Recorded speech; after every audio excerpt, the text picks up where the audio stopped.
आप देख रहे हैं the daily show with Munir Memon. अस्सलामुअलैकुम, आप देख रहे हैं प्रोग्राम मुनीर मेमन के साथ। बिल आकर इलेक्शंस और आम इंतखाबात के हवाले से तारीख का अनाउंसमेंट हो गया। कल और आज जो सुप्रीम कोर्ट में समाअत हुई उसमें सबसे अहम सवाल ये था कि पाकिस्तान में इंतखाबी अमल होगा तो कब होगा, इंतखाबी अमल की तारीख कहाँ से आएगी।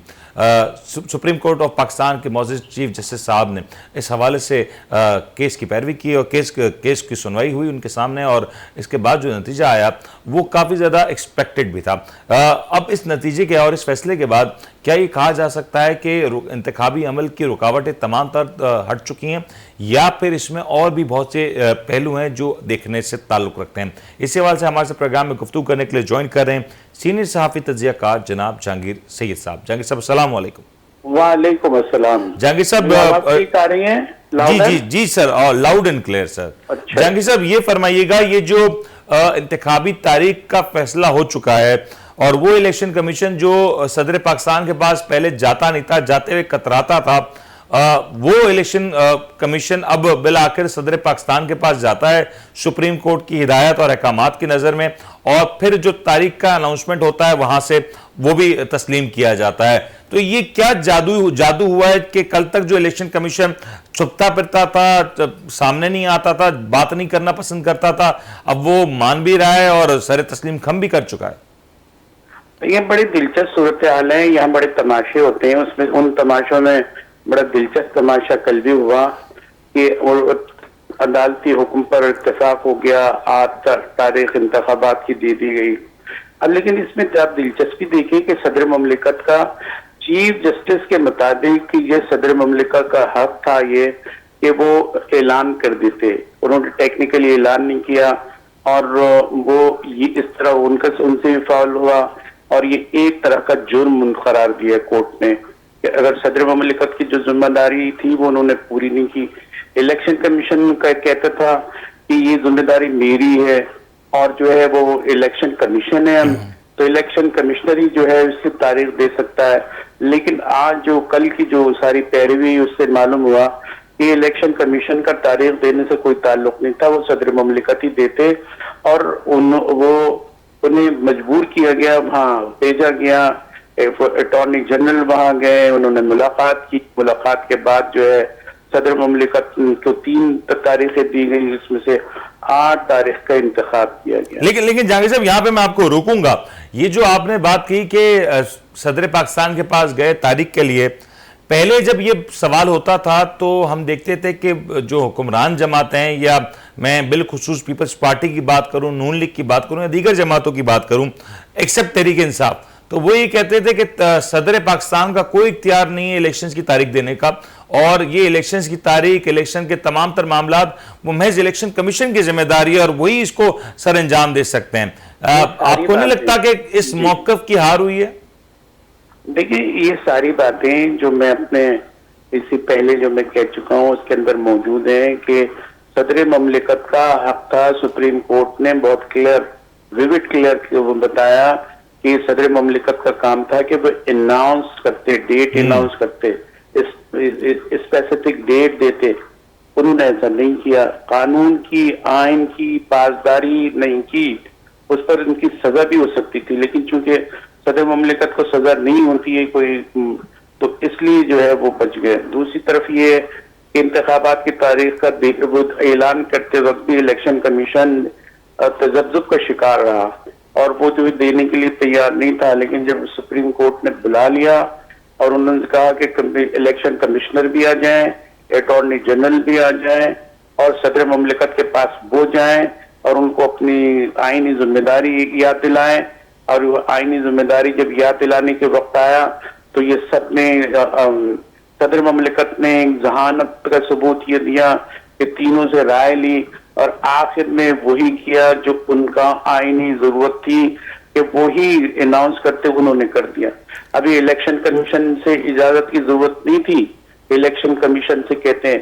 अटॉर्नी जनरल की भी जरूरत नहीं थी तो उससे मशवरे कहते हैं, लेकिन मजबूरन ये सारा लेकिन जहांगीर साहब, आपको नहीं लगता कि ये इलेक्शन कमीशन इस तमाम तर मामले में काफी ज्यादा उसकी बायसनेस भी नजर आई, उसका एक टिल्ट भी नजर आया, उसकी एक झिझक भी नजर आई कि वो शायद आखिरी लम्हे तक until chief justice of Pakistan ने नहीं कहा, वो नहीं तैयार थे कि वो सदर पाकिस्तान के पास जाएं और वहां से वो किसी तौर पे तारीख का फाइनलाइजेशन करें। वो बड़े क्लियर थे कि ये सारे मामला के लिए बाइक तैयार हैं हम। देखिए, डिस्प्यूट इसी बात पे था कि इलेक्शन कमीशन ने ये तासुर पैदा किया था कि ये उनका बुनियादी जो तासुर गलत पैदा किया था उसकी कोई जवाबदेही तो होनी चाहिए थी ना। जवाबदेही का तो मसला है कि जवाबदेही तो सदर ममलिकत से भी होनी चाहिए, बिल्कुल होनी चाहिए। और लेकिन सदर ममलिकत को एक तहफ़्फ़ुज़ हासिल होता है, आनी तहफ़्फ़ुज़ हासिल होता है कि इस सीट पर जो होते हैं सदर, उनकी पकड़ नहीं होती जब तक कि वो उस सीट से हट ना जाए।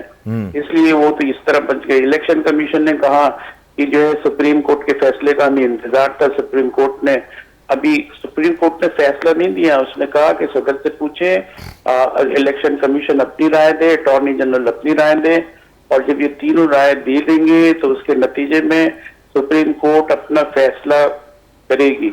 जब उन्होंने राय दे दी, राय क्या दे दी, डेट दे दी सदर ममलिकत ने, तो फिर ये कह दिया गया कि अब इसको जो उनके फैसले में उन्होंने कहा कि इसको पत्थर की लकीर समझा जाए इस तारीख को। लेकिन जहांगीर साहब, ये जो कल जो पूरी प्रोसीडिंग्स हुई और आज जो पूरी प्रोसीडिंग्स हुई, उसको देखते हुए क्या ये बात कही जा सकती है कि कहीं ना कहीं खदशात थे, अंदेशा था कि इंतखाबी अमल में तोसी हो सकती है और इंतखाबी अमल आगे जा सकता है, और कुछ जो आवाज़ें आ रही थी कि जुलाई के महीने तक इंतखाबी अमल शायद ना हो सके, क्योंकि इस वक्त जो ग्राउंड पे सिचुएशन है वो बहुत एक क्लटर्ड सिचुएशन है, उसमें किस जमात की कामयाबी होगी ये कहना बड़ा मुश्किल होता दिखाई दे रहा है। तो आपको लगता है कि कहीं ना कहीं अंदेशा था जिसको सुप्रीम कोर्ट ने अपने फैसले से खत्म किया? देखिए, सबकी जो है एक मजबूरी थी। सबसे पहले पीपल्स पार्टी चाहती थी कि जल्द से जल्द इलेक्शन हो जाए, और जो है ये जितनी तबाही हुई है, महंगाई हुई है, इसका मलबा जो है वो नून लीग पर चला जाए और वो कहीं ना कहीं जोड़ तोड़ करके इक़्तिदार हासिल कर ले। लेकिन नवाज शरीफ की पार्टी ने चलने नहीं दिया, और उन्होंने जो है उस वक्त तक जो है वो कोई सिग्नल नहीं दिया जब तक कि नवाज शरीफ आ नहीं गए। नवाज शरीफ जैसे ही उतरे और जैसे ही उनको जमानतें मंजूर हुई, उनको आइन और कानून याद आ गया और उन्होंने बड़े पुरजोर अंदाज में कहा कि इलेक्शन फौरी तौर पर होना चाहिए।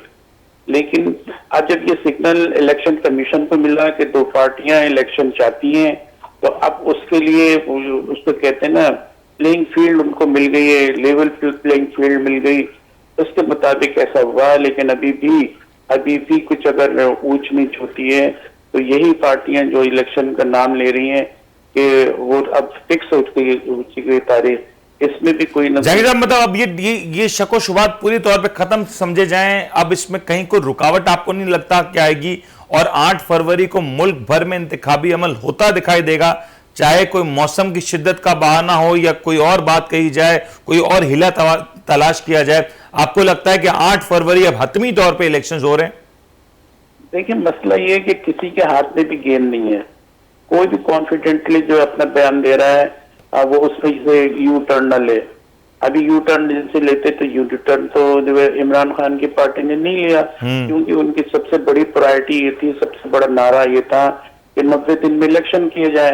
अब वो जो है 90 दिन के बाद तो ब्रीच हो गई, वो तो खत्म हो गई। अब इन्होंने कहा कि जो जब चलो फाउल हो गया, सब कुछ हो गया, आइन शिकनी भी हो गई, अब तो एक नई राह लेते हैं। नई राह के तौर पे उन्होंने कहा कि अब नई करते हैं। फरवरी की 3 तारीख दी, 11 फरवरी दी और जो 8 फरवरी दी, तो इस तरह जो है 1 जनवरी की तारीख दी, इस तरह तारीख दी गई और अदालत का हुक्म आ गया। और ये हुक्म जो है जजेस के दरमियान इत्तेफाक राय अपनी जगह पे, ये तो 3 रुकनी बेंच था, लेकिन ये इत्तेफाक राय इलेक्शन कमीशन के दरमियान, सदर ममलिकत के दरमियान और पार्टी हेड के दरमियान रहे।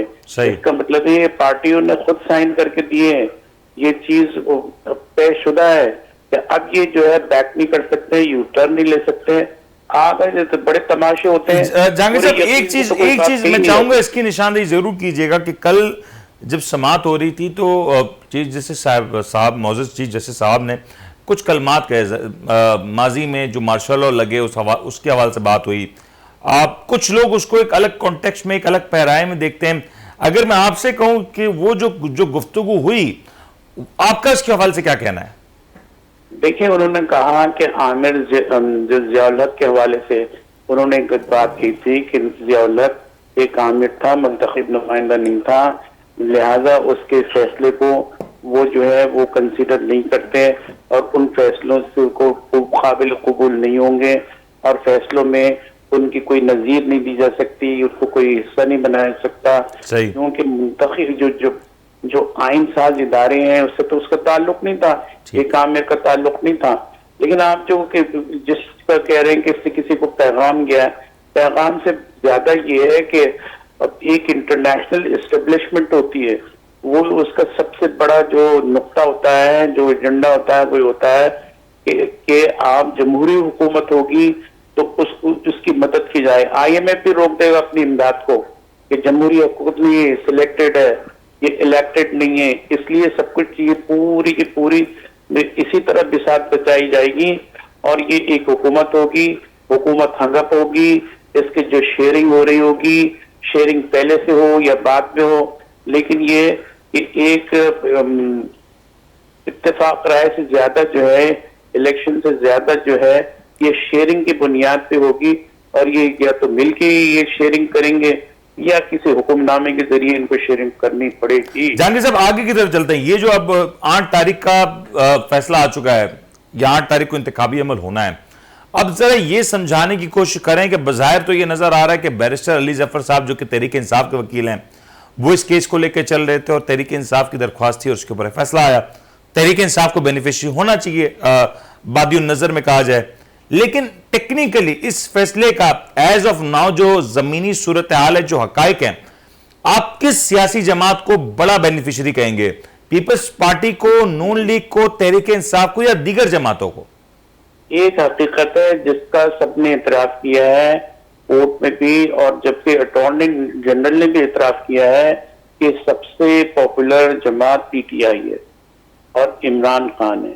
इससे किसी ने इनकार नहीं किया है। उसके बाद दूसरों का नंबर आता है। जब ये पॉपुलैरिटी जिसके पास है तो जाहिर है कि बेनिफिशियरी भी वही होगा ना।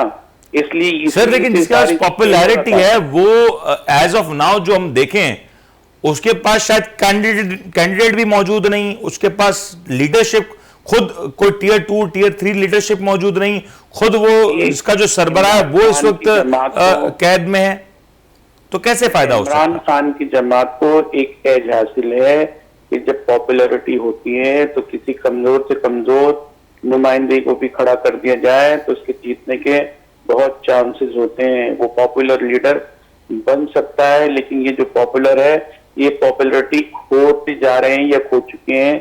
इसलिए इम्कान ये है कि वो किसी को भी, कहते हैं ना कि खंबे को जो है वो खंबा खड़ा कर दिया जाए तो वो जीत जाता है, ऐसी सूरत हाल अंदर मौजूद नजर आ रही है। इसलिए इलेक्शन को डिले में डाला जा रहा था, लेकिन चूंकि अब फैसला आ गया है और ये अब ये मुकाबला होगा। अब ये देखें कि इत्तेहादी कुव्वतें क्या करती हैं और जो है इमरान खान की पार्टी क्या। जहांगीर साहब, ये बताइएगा नून लीग इस फैसले को किस नजर से देख रही है? नून लीग गालिबन शायद और वक्त चाहती थी कि तैयारी कर सके और मियां साहब जो वापस आए हैं उनका एक मुल्क गिर एक सियासी कैंपेन बना सके। क्या नून लीग चाहती थी कि और वक्त मिले, या नून लीग बहुत ज्यादा खुश है कि फैसला हो चुका और ये अब इलेक्शंस होने जा रहे हैं? नून लीग के तो एक स्टैंड ये था कि वो ये देख रही थी कि मुझे जो है लेवल प्लेइंग फील्ड मिल रही है। अगर वो मिल गई है तो उन्होंने आए यहाँ और आगाज करना था उनको, क्योंकि इससे ज्यादा डिले होता भी नहीं है। उनको एक मौका दिया गया है और मौके से फायदा उठा के उनकी लेकिन उस मौके में पीपल्स पार्टी ज्यादा मुतमईन नहीं है। अगर आप देखें तो हालिया चंद दिनों में पीपल्स पार्टी के बड़े कड़े बयान आता है, बल्कि आसिफ अली जरदारी साहब ने तो नवाज शरीफ साहब के हवाले से बड़ा बयान भी दिया। देखिए, बात करना, नारे लगाना, अपनी तस्वीर कशी करना, अपनी कामयाबी के निशानात बुलंद करना अलग बात है और जमीनी हकीकत अलग है। ये इसलिए परेशान है कि किसी ने 7-8 महीने में इक्तिसादी हालत खराब की, किसी ने 16 महीने में की है, और उसको जो लोग कहते हैं कि उसके दरमियान में अभी भी ये बात मौजूद है कि पीटीआई को इसलिए बुनियादी हासिल है, अथॉरिटी हासिल एक तरह की, कि वो अवाम की जड़ों में है और उसमें उसको मिल रहा है, और वो मिल सकता है कहीं ना कहीं, रद्द-ए-अमल मिल सकता है और बड़ी पुरुम्मीद है वो। जहांगीर साहब, आखिरी सवाल, इंतखाबी अमल जो 8 तारीख को अब होना है, जुमेरात का दिन है, और उसके बाद जुमा और फिर 2 दिन और छुट्टी भी होगी, तो मतलब बहुत सारी निगाहें इस इंतखाबी अमल और उसके नताइज के ऊपर होंगी। क्या ये मुमकिन है कि इंतखाबी अमल से पहले चेयरमैन पाकिस्तान तहरीक इंसाफ जो कि इस वक्त जेर हिरासत हैं, वो बाहर आ जाएं और वो भी कुछ कैंपेन करते हुए नजर आए? देखिए, एक बात ये है कि होना तो यही चाहिए था कि सबको बराबर का मैदान मिलता, लेकिन अगर अगर इमरान खान को जेल में भी लगते हैं तो उसकी भी जो है एज उनको मिलेगा। लेकिन जहांगीर साहब, ना जलसे ना एहतजाजी तहरीक कुछ भी नहीं होगा। आप कह रहे हैं बगैर जलसों के, बगैर एहतजाजी तहरीक के, बगैर सरबराह की डायरेक्ट कांटेक्ट के, आपको लगता है कि तहरीक इंसाफ इलेक्शन जीत सकती है?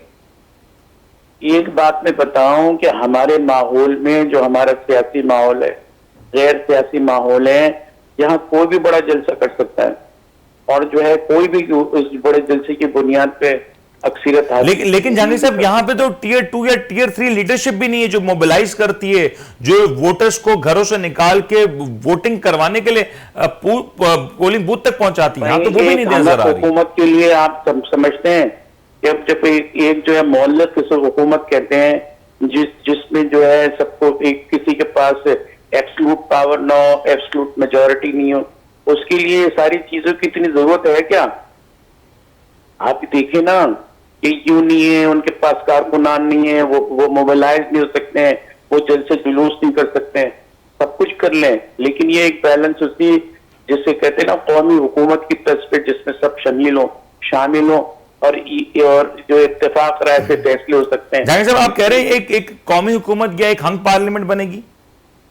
हंग भी अंग्रेजी में कह रहा था मैं, आपने उर्दू में कह गया हंग। सर, मैं क्योंकि हंग पार्लियामेंट को कौमी हुकूमत कहना तो मेरे ख्याल से नहीं, शायद पाकिस्तान के माहौल में तो नहीं मुमकिन है।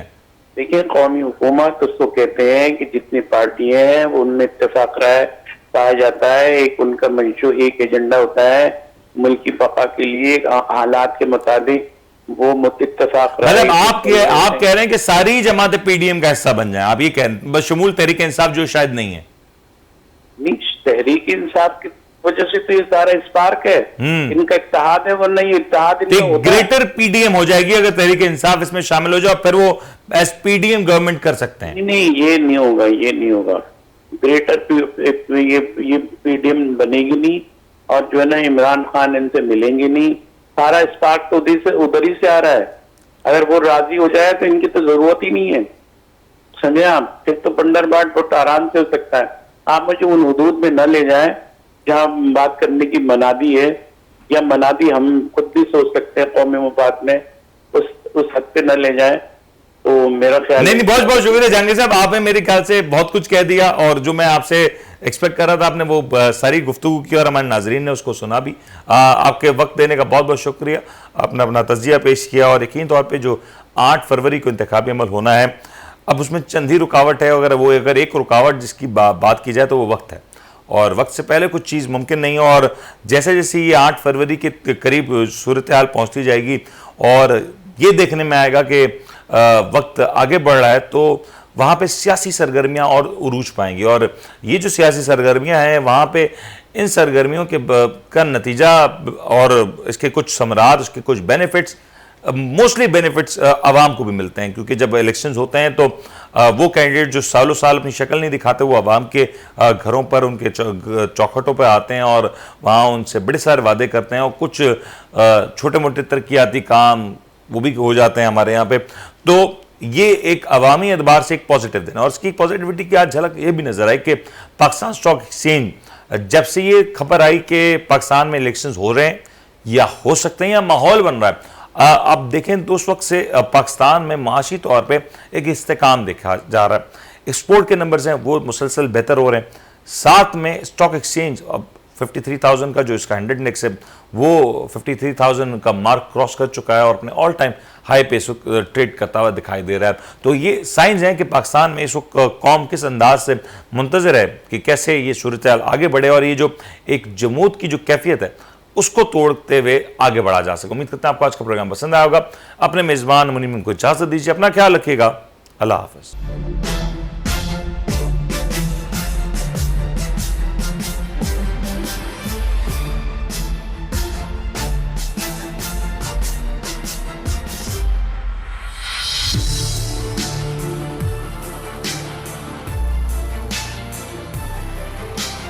आप देख रहे हैं the daily show with Munir Memon.